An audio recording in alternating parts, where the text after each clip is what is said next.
صبح صادق کے دلکے میں، روشن اور گرم دوپہر میں، سرمئی سرمئی شام میں، اور پھر رات کی تاریکی میں، روزانہ دنیا کے گوشے گوشے میں ایک آواز بلند ہوتی ہے۔ یہ آواز 14 صدیوں سے اسی تسلسل کے ساتھ بلند ہو رہی ہے۔ ہر دور میں اس آواز نے یکساں کلمات ادا کیے ہیں۔ یہ کلمات اس دین کے ماننے والوں کا سرمایہ ہیں۔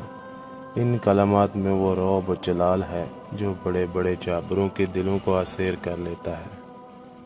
اللہ سب سے بڑا ہے، اللہ سب سے بڑا ہے۔ روئے زمین پر سب سے پہلے ان کلمات کو بلند کرنے کی سعادت جس شخص کے حصے میں آئی، وہ نہ تو بے حد دولت مند تھے، نہ ہی بہت با اثر، اور نہ ان کے حسن و جمال نے لوگوں کو متوجہ کیا تھا، بلکہ وہ ایک حبشی النسل غلام تھے جن کی رنگت سیاہ تھی، آنکھیں سرخ اور ہونٹ موٹے تھے، لیکن ان کا دل نہایت حسین تھا۔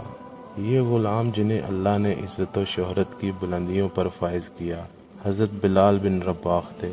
آپ کو نہ صرف دنیا کے پہلے مؤذن ہونے کا اعزاز حاصل ہے، بلکہ آپ حضور اللہ کے خادم خاص بھی تھے۔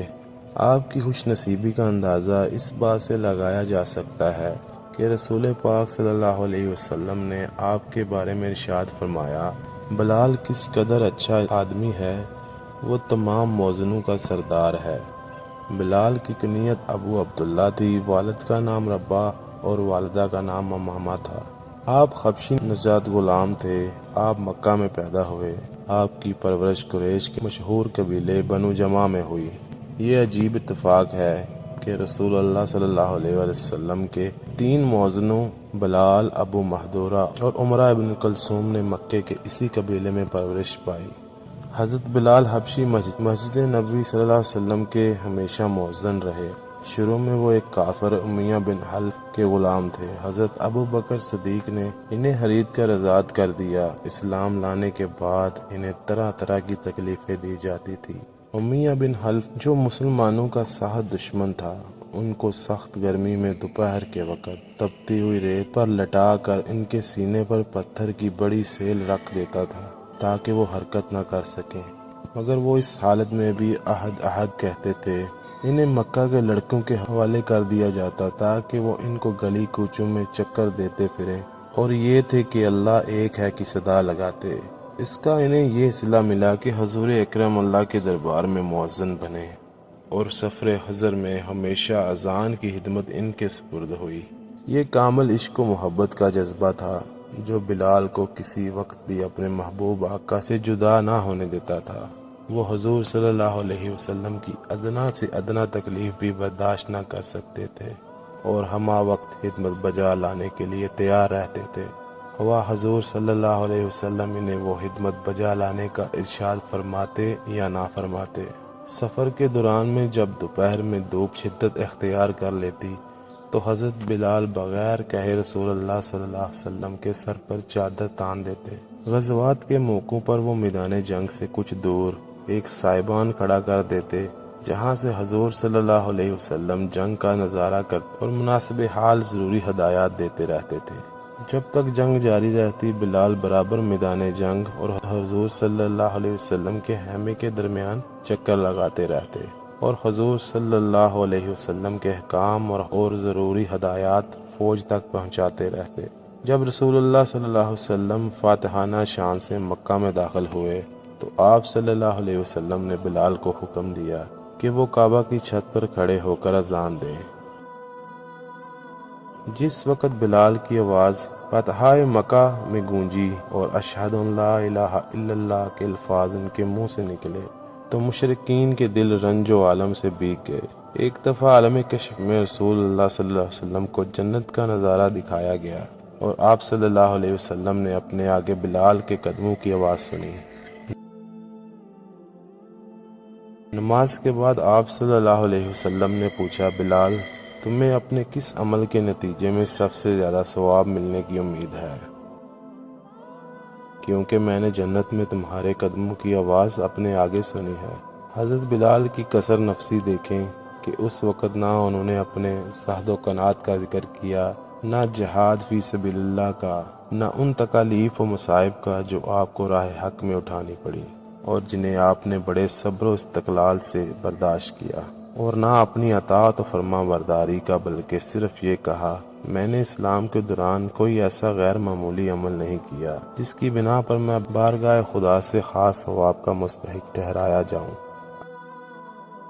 البتہ اتنا ضرور ہے کہ میں ہر وضو کے بعد 2 رکعت نفل پڑھ لیتا ہوں۔ ابتدا میں مسلمانوں کو نماز کے لیے بلانے کی خاطر طبل بجانے کی تجویز بھی تھی۔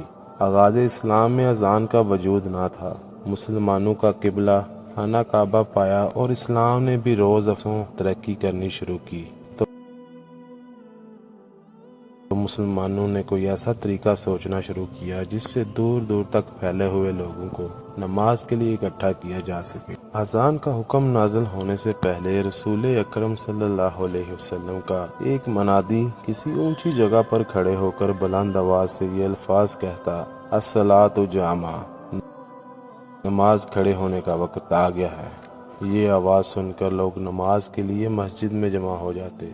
جب قبلہ بیت المقدس سے ہٹا کر خانہ کعبہ کی جانب کر دیا گیا تو مسلمانوں کو اس امر کا احساس پیدا ہوا کہ کوئی ایسا طریقہ ہونا چاہیے جس سے دور دور کے لوگ بآسانی نماز کے لیے جمع ہو سکیں۔ بعض لوگوں نے کہا کہ اس غرض کے لیے بنگل بجانا چاہیے، بعض نے ناقوس بجانے کی صلاح دی، بعض نے کہا کہ کسی بلند ٹیلے پر آگ جلا دینی چاہیے، لیکن کسی بات پر فیصلہ نہ ہو سکا۔ ایک صحابی عبداللہ بن زید حضرجی اس فکر میں گھر پہنچے۔ گھر والوں نے کھانے کو پوچھا لیکن انہوں نے کھانے سے انکار کر دیا اور کہا کہ رسول اکرم صلی اللہ علیہ وسلم کو نماز کے لیے لوگوں کو بلانے کے مسئلے نے پریشان کیا ہوا ہے، میں جب تک اس مسئلے کا کوئی حل تلاش نہ کر لوں کھانا نہ کھاؤں گا۔ رات کو سوتے میں انہوں نے خواب میں اذان کے الفاظ سنے۔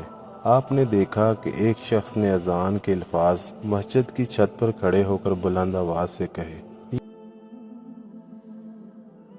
یہ الفاظ کہہ کے وہ کچھ دیر کے لیے بیٹھ گیا اور پھر کھڑے ہو کر نماز کی اقامت کی جو انہی الفاظ پر مشتمل تھی جن الفاظ میں اذان دی گئی تھی۔ عبداللہ بن زید بیدار ہوتے ہی حضور صلی اللہ علیہ وسلم کی خدمت میں حاضر ہوئے اور رات والا واقعہ حضور صلی اللہ علیہ وسلم کے گوش گزار کر دیا۔ حضور صلی اللہ علیہ وسلم نے فرمایا، تم بلال کے پاس جا کر انہیں یہ الفاظ یاد کرا دو اور انہیں کہو کہ وہ ہر نماز کے وقت بآواز بلند یہ الفاظ دہرایا کریں۔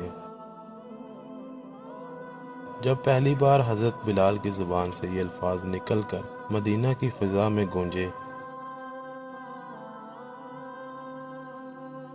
تو پھر حضرت عمر رسول اکرم صلی اللہ علیہ وسلم کی خدمت میں حاضر ہوئے اور عرض کیا، یا رسول اللہ صلی اللہ علیہ وسلم، میں نے بھی آج رات خواب میں ایک شخص کو یہی الفاظ کہتے سنا ہے۔ اس طرح اذان کا آغاز ہوا جو تا قیامت جاری رہے گا انشاءاللہ۔